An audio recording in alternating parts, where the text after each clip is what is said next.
The forest of Sylvanus shimmered like a dream carved from crystal and shadow. Trees grew in impossible spirals, their trunks translucent, pulsing softly with blue light that flickered in time with the wind. Leaves shaped like glass feathers rustled without sound, and in the distance the sky bled lavender, as if the day were exhaling one last time before sleep. Commander Call Thorne moved slowly through the undergrowth, boots crunching faintly over stone and mineral. Off duty for the first time in weeks, he had expected peace, silence, solitude. Not this. He paused near a shallow hollow where shards of broken crystal lay like shattered glass. And there, nestled between the stones, was something he couldn't make sense of. A tiny form, curled, trembling, no longer than his forearm. It took a full moment for his brain to register it as alive. She was pale violet, almost glowing, with fine silver hair tangled across her back. Her limbs were delicate, folded in tight, and her breathing, yes, it was there, shallow but steady. She looked like a creature carved from light and silk and stardust. He crouched low, shifting the weapon slung across his shoulder aside. "Hey," he said softly, not expecting an answer. But the girl stirred. Her eyes opened, massive, silver, and filled with panic. He barely had time to react before she sat up with a squeak, scooting backward on shaking limbs. Her voice was tiny but piercing. "Do not eat me!" Kyle blinked. "What?" She raised both hands, palms outward like a defensive spell. "I am not edible. I am too small, no flavor, bad texture." He stared. Then, completely against protocol, he laughed. It wasn't a full laugh, more like a stunned breath of disbelief, but it echoed strange and warm in the quiet grove. "I'm not going to eat you," he said. She squinted at him. "You're a human, a giant. I saw your kind in the memory pools. You devour things, you bite, your jaw can dislocate." Call lifted both hands, palms up. "Okay, that's dramatic." She blinked again, eyes wide. "You have teeth, don't you?" He tried not to smile. "I promise. I only use them for food that doesn't scream."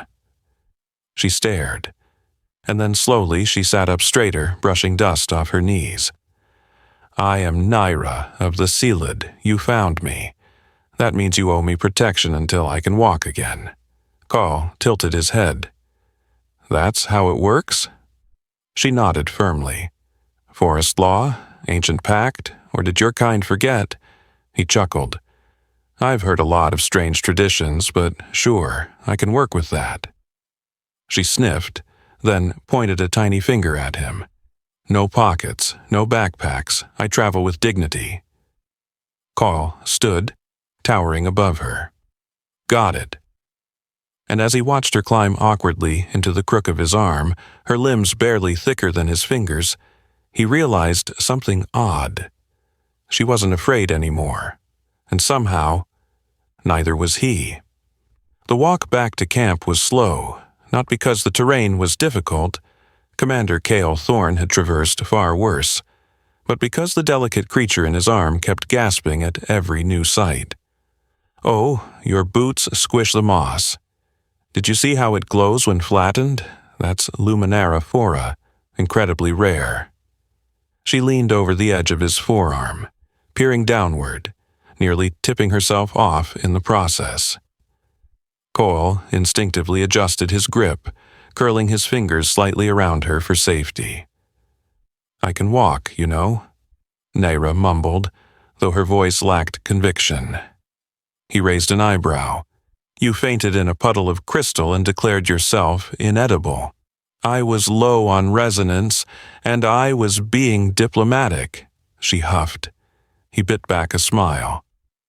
"Understood. Still, best not to risk refainting. Forest law and all." She blinked up at him, silver eyes wide. "You remembered." He nodded. "Ancient pact. I'm a man of honor." The clearing where his temporary camp was set up came into view. a modest shelter surrounded by folding solar panels and equipment crates. He walked carefully to a padded container and sat down, placing Nayra gently on a rolled blanket beside him like one might rest a gemstone. She immediately stood, well, tried to. Her legs wobbled and she flopped backward with an undignified squeak. Cole winced. "Need help?" "No," she muttered. "Yes." He extended a single finger. She grabbed it with both hands, and he lifted slowly until she was standing. Her body shimmered faintly, light pulsing through the tiny crystalline veins at her temples. She looked up at him, expression unreadable. "You are strange," she said softly. Gale tilted his head. "That's usually my line." She took a hesitant step closer. "You didn't scream when you saw me. Should I have? Most giants do, or laugh, or try to put me in their pocket." He smiled gently. "You kind of tried to put me in a code of forest honor, so I think we're even." Silence stretched. Then Nayra reached out, slowly, and placed her palm against his. Her tiny violet hand looked impossibly small beside his calloused one, skin warm against his. Energy flickered at the point of contact, soft, like a heartbeat echoing through crystal. "I'm not supposed to do this," she whispered. "Psyllid bonding is sacred. Palms carry memory, emotion." Cale didn't move. "Then why do it?" She looked up at him. "Because you didn't make me feel small. You made me feel seen." His breath caught. They stood like that, hand to hand, silence holding space between them. Then she pulled away and sat cross-legged, trying to act casual. "You'll need to learn about resonance alignment if you want to keep your promise," she said matter-of-factly. "It's the only way to keep me safe if the shard claws return." "Resonance alignment," Coyle repeated. "Sounds complicated." Nayra grinned. "It is. You're lucky I'm patient." He nodded, settling beside her. "And you're lucky I'm a fast learner." Her gaze lingered on his face a little longer than necessary. "I hope you are," she whispered, "because once we start, there's no going back." The forest at dawn shimmered like a breathing cathedral. Veins of soft blue light pulsed through the crystal bark of the trees, casting dappled patterns across the moss below. Everything felt alive, silent but watching. Commander Cale Thorne stood in the middle of a sunlit glade, shirt discarded, boots sunk into the soft glow moss. His chest rose and fell with steady breath, eyes closed, arms relaxed at his sides. Perched on a smooth stone nearby, Nayra sat with perfect posture, her tiny form glowing faintly in the morning light. She tapped her chin with one finger, nodding approvingly. "You're not terrible," she said. "For someone who thinks with his biceps." Cole cracked an eye open. "Is that a compliment?" "It's an observation," she replied primly, though the smile tugging at the corner of her mouth betrayed her.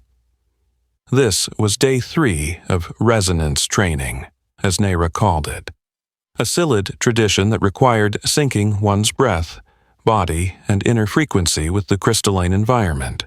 For her, it was second nature. For him, it was like trying to hum a song he didn't know in a language he'd never heard. "Try again," she said. "This time, feel the pulse beneath your feet. The forest is not just light, it vibrates. If you listen, it will meet you halfway." He exhaled, slow and deep, focused, and for a moment, he felt it. A flicker, a pulse. The tiniest hum in the soles of his feet, not from inside him, but around him, like the planet was breathing with him. His eyes snapped open. "I felt something." Nayra's expression brightened. "You're attuning. That means you're not just a wall of muscle, you're slightly receptive." "Careful," he said. That sounded dangerously close to praise. She hopped down from her stone, walking across the moss with graceful steps. Now, for the next part. Coil raised a brow. There's more. Nera stopped just before him, her head tilted back to meet his gaze. To align fully with the forest, you must align with me. He blinked. Meaning? She reached out, placing both her hands on his chest, her palms barely the size of coins against his skin. Your rhythm must match mine. Breath, focus, energy. No armor, no walls. Carl felt her touch like a ripple down his spine. She closed her eyes. He followed. They stood there, giant and sprite, breathing in tandem. Her hands resting gently over his heart. The crystal trees responded, light bending inward, color intensifying. The glade felt smaller, closer. Then came the moment. A spark, a pulse from Nera's hands flared into Coil's chest. Not pain, not heat, just connection. His heart skipped, then caught the rhythm again, this time with hers. She opened her eyes. They glowed like twin moons. You're in, she whispered. Suddenly, the earth shuddered. A howl tore through the trees, low, sharp, and crystalline. Coil stepped in front of her instinctively. What was that? Nera's voice dropped. Shard claws. They're closer than we thought. Branches cracked in the distance. The light of the forest dimmed. Kyle reached for his sidearm only to find Nera lifting her hand. No weapons, use me, she said. She leapt onto his shoulder and pressed her palm to the side of his neck. Let the resonance flow. I'll guide it. Kyle took a breath. And as the first shard claw burst through the clearing, 7 feet of jagged crystal and rage, Kyle extended his arm. Nera still perched high. The forest pulsed. A wave of energy surged from their joined bodies, slamming into the beast like a tidal wave of starlight. The shard claw staggered, then crumbled. Kyle stared at his hand. Nera grinned. Told you were a fast learner. The entrance to the crystal hollow looked like a crack in the skin of the world. Jagged crystal formations spiraled inward, glowing with a strange internal light that pulsed like veins beneath translucent skin. Cale Thorne ducked under the arch, his body too large for the tight space, but he pressed forward with quiet awe. Nera walked just ahead of him, her tiny frame casting long shadows in the glow. She was quiet, too quiet, and for once, Cole didn't ask questions. The deeper they went, the more the air shimmered with raw resonance. The very stone whispered. It wasn't sound, exactly, it was memory. We're close, Nera said softly. This place remembers everyone who ever tried. Tried what? Coyle asked, his voice echoing against the hollow walls. She turned, to stand equal. They stepped into a domed chamber at the heart of the cavern. The walls were smooth crystal, reflecting infinite versions of themselves. At the center was a small platform with a spiral of light swirling slowly above it. It hovered like a dream held in stasis. Nera stepped onto the platform. This is where we test our bond, she said. If we resonate in perfect sync, the hollow will rewrite the space between us, temporarily. Kyle frowned. Rewrite? She met his eyes, something fragile in her voice. It will bring me to your scale, just for a while. No difference, no adjustment, only us. He hesitated. Is it safe? She smiled. Number. But neither is falling in love with someone from another world. He stepped beside her. As they both reached toward the swirling light, their hands touched, and the world fractured. Colors exploded in silence. Time rippled. For a breathless instant, Cale couldn't feel his body at all, and then she was there. Nera, full-sized, radiant, still glowing faintly, but now standing at eye level. Still Nera, but entirely present. Her silver hair brushed her shoulders. Her dress shifted like waterlight. She blinked slowly, adjusting to the new weight of her form. Call stared. She blushed. "I warned you, I clean up nicely." He laughed, but it caught in his throat. "You're beautiful," he said, voice low. She took a step forward. "Not so scary now, am I?" "No," he whispered, "but you were never scary." A moment stretched between them. Everything else, worlds, wars, duty, fell away. Cole reached out slowly and touched her cheek. She leaned in, and then their lips met. It was soft at first, almost hesitant, but it deepened, like gravity drawing them closer. His hand slid to her waist. Hers rose to his jaw. They kissed not like strangers, not like soldiers, but like two fragments finally aligned. When they broke apart, the glow around them shimmered. "I can't keep this form forever," she said, breathless. "The bond will fade." Carl nodded. "Then we make it count." She rested her forehead against his. "We already did." Above them, the hollow hummed with a frequency Carl could feel in his chest. Not just energy, approval. They weren't defying nature, they were fulfilling it. The sky above the Psyllid Grove had turned violet, streaked with lightning that made no sound. The air shimmered with charged resonance, pulsing in waves that Carl could feel in his teeth. Around him, the ancient trees of the forest had shifted, leaned inward, forming a natural amphitheater with one entrance and no visible exit. Nayra stood beside him, now returned to her tiny form, perching on his shoulder like a sacred ember. Her voice was steady, but he could hear the weight in it. "This is the trial of twin flames. If we pass, the hollow's magic becomes permanent. I stay as I was beside you, in height, in strength, in form. If we fail, it all fades, and we're left with a memory that hurts too much to carry." Coil nodded. "What do we have to do?"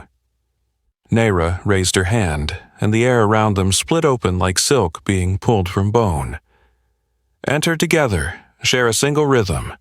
3 gates, 3 trials, 1 bond." Without hesitation, he stepped forward, and the world went white. When his vision returned, he was standing in a corridor made of mirrored light. He could see reflections of Nayra all around, infinite versions of her, laughing, crying, distant, broken. She stood before him in one true form, eyes wide. A gate 1, mind. A voice echoed in the air. "To know another is to strip yourself bare." Kale's head ached, as suddenly her thoughts flooded into him. Not memories, fears, panic. Every moment she thought he'd laugh at her, crush her. Every time she'd wondered if she was just a passing curiosity. It hit him like a blow to the chest. But then she reeled too. He felt it through her, his memories, his guilt. The faces of comrades he couldn't save. The nights he spent alone, wondering if he'd ever belong anywhere that wasn't war. Their eyes met. They didn't speak. They didn't need to. He reached for her hand, and the gate dissolved. Gate 2. Body. Now they stood in a clearing of living crystal, surrounded by reflections of themselves, except these versions were in combat, chaos, misalignment. To pass, they had to fight. Not each other, themselves. Carl saw a version of himself, face twisted with rage and control. A soldier, not a partner. A wall, not a bridge. He attacked. Carl met him head-on, fist to fist, thought to thought, shattering the illusion with every strike until it cracked and fell into sparks. Nayra faced her shadow self. A version curled inward, silent, never daring to reach for anything bigger than her own safety. She stepped forward, wrapped her arms around the image. It wept, then vanished. Their breathing synced again, and the gate parted. Gate 3. Heart. This time, they stood inside a memory. But it wasn't Kale's, and it wasn't Nayra's. It was something shared, a vision of a home they'd never built yet, a small cabin beneath crystal trees. A firelight glow. Nayra, tall again, curled beside him on a couch made of woven moss, his hand brushing her cheek, her laughter like starlight. The voice returned. To love across difference is to burn. Will you ignite and not regret the scars? Kale looked at her. I'd burn 1,000 times. Nayra nodded. Then take my hand. They stepped forward together, and the world exploded into pure white resonance. When the light faded, they stood once more in the center of the forest. Except Nayra was no longer small. She was equal, and the bond between them shimmered around their hands like a flame that would never die. The sky above Sylvanus dawned with a rare phenomenon, crystal fall, when thin flakes of bioluminescent crystal drifted from the upper atmosphere like glowing snow. The entire forest glowed in silence, trees pulsing gently with synchronized light, as if the planet itself was celebrating. Kale Thorne stood at the edge of the Psyllid highgrove, watching as creatures of every shape and color gathered below in spiraling paths. All were here for the same reason, to witness something no one thought possible. A Psyllid made full-sized, not by accident, not by temporary magic, but by choice. Beside him, Nayra stepped forward, tall now, radiant, her skin still carrying the subtle shimmer of her ancestral form, but her presence grounded, anchored in this new reality. Her violet hair flowed freely down her back, the ceremonial robes of a Psyllid elder re-tailored for her new shape. She moved like a breeze, learning to walk. They still stare, she murmured. Call grinned. Let them. You're a myth that chose to exist. Below, the Psyllid elders raised their staffs. A chime echoed through the valley, pure and resonant. One elder stepped forward. Nayra of the Twin Flame, Call of the Wandering Steel. You have crossed all gates, endured all trials. Do you come before us now as bondmates, not by blood, but by will? Nayra took Coil's hand. We do, she said. Coil nodded, without doubt. The crystal pedestal between them lit up, forming a swirling column of light. Within it, 2 resonance stones floated, one shaped like Nayra's palm, one like Kale's handprint. Slowly, they reached in and pressed their hands to the stones. The effect was instant. A beam of light shot upward, illuminating the entire grove. The trees responded, singing in vibration. The air itself shifted, the very fabric of space around them warping with energy. Nayra's form shimmered once, twice, and then stabilized. Permanent. Her new form had anchored into reality. A whisper traveled through the crowd like wind through reeds. She did it. She stayed. Then came the cheers. Psyllid of all ages danced, their glowing trails weaving stories into the air. The resonance flutes began to play, music that made the bones tremble and the heart swell. Call pulled Nayra into a slow spin. You're not floating anymore, he said softly. She smiled, resting her forehead against his. That's because I finally landed. They danced for hours, not as anomaly and protector, not as giant and tiny, but as equals, as partners. Later that night, as they stood atop a crystal ridge watching the twin moons rise, Nayra whispered, Do you think others will try what we did? Coil nodded.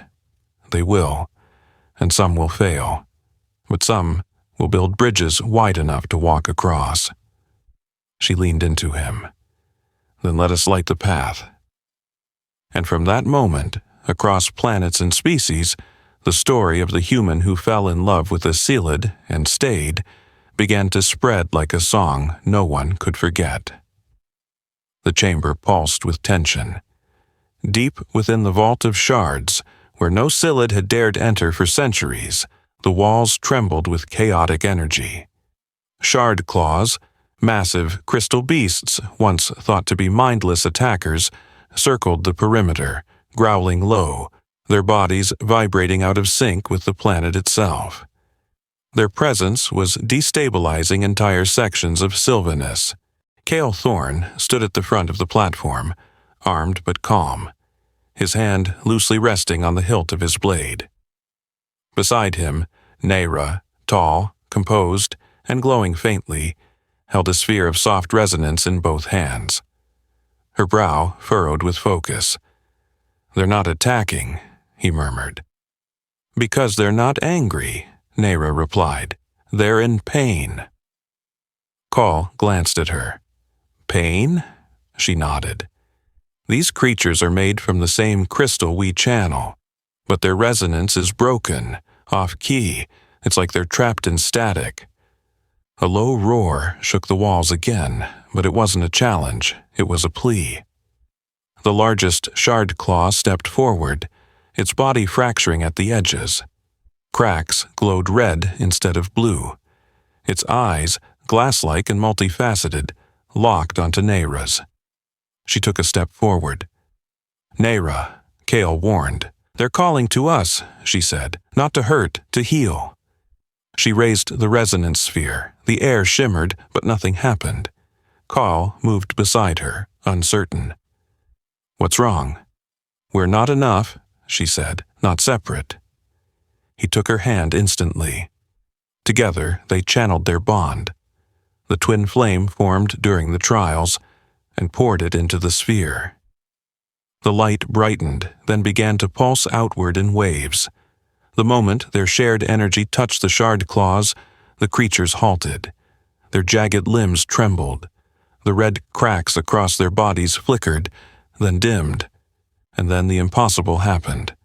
The largest shard claw bowed. One by one, the others followed, heads lowering in unified motion. Kyle stared in disbelief. They were never enemies. "No," Nayra whispered. "They were echoes. Creatures born from broken resonance. We caused them when we disconnected from the old ways, when we stopped syncing." The vault pulsed once more, but now with calm energy. The shard claws began to dissolve, not into death but into light, returning to the forest, to the crystal, to the planet. And where they vanished, the cracks in Sylvanus healed. A new harmony filled the space. Cole turned to Nayra, breathless. "You didn't just heal them, you healed the land." She looked up at him, eyes full of starlight. "We did." A new silence settled, not hollow but whole, the kind of silence that followed a song well sung. Later, back at the High Grove, the elders made a decree. The bond between human and Psyllid was no longer forbidden. It was a path. Cole and Nayra were named Guardians of Resonance, the first of a new order tasked with guiding others across species and worlds to find their shared frequency. As she watched the stars that night, Nayra said quietly, "It began with fear, a whisper, a lie about being devoured." Cole grinned. "Now you devour entire systems with your smile." She elbowed him gently. They laughed. And above them, the stars blinked in patterns they had never seen before, new constellations forming in honor of two hearts that chose to heal instead of destroy. The celebration filled the entire valley. From the tallest spires of the Psyllid Grove to the outer ridges of the glowing cliffs, beings from dozens of species gathered beneath a sky shimmering with falling crystal dust. The resonance flutes played songs older than any single memory. Fireflies made of light and song danced in spirals around trees that pulsed in rhythm with the planet's heartbeat. And at the center of it all stood Cale Thorne, dressed in ceremonial armor carved from pale crystal and woven starlight. At his side, radiant and tall, was Nayra, her violet skin gleaming in the silver glow, her long silver hair braided with threads of living moss and crystal dust. Tonight, they were not just bondmates, they were legends. The final ritual was simple. At the heart of the circle stood a pedestal of pure crystal. Upon it, a single shard hovered, bright, humming. The unity flame, lit only once per generation, when two souls proved love could transcend the boundaries of form, fear, and history. Nera stepped forward first. She touched the flame with her palm. It shimmered. Call followed, pressing his hand beside hers. Instantly, the shard flared, casting a beam of light that arced upward into the stars. The crowd gasped as the sky shifted. Above them, two constellations realigned, forming a symbol never seen before. Two mirrored spirals, one large, one small, spinning into each other and then stabilizing as one. The elders bowed. Gaul turned to Nera, voice low. "What now?" She smiled, soft and mischievous. "Now, I kiss the giant who did not eat me." He chuckled. "And I kiss the girl who turned fear into fire." They leaned in, and their lips met beneath the sky of a world forever changed. This kiss was not their first, but it was different. It was an anchor, a promise, a beginning. It was received in silence, and then followed by a roar of joy. As music swelled and fireworks made of energy spiraled above, Call whispered into her ear, "I still remember the first thing you ever said to me." She laughed softly. "I was small. I was scared." He pulled her close. "And you were the bravest thing I'd ever seen." They danced beneath the stars. Later, as the firelight dimmed and guests retreated, Nera curled beside Coil in their shared home, a house carved gently into the roots of a singing tree. She rested her head against his chest and listened to the steady beat beneath. He kissed her forehead. "Still afraid?"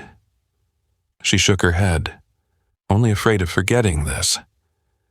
"You won't," he said. "The planet remembers, and so do I."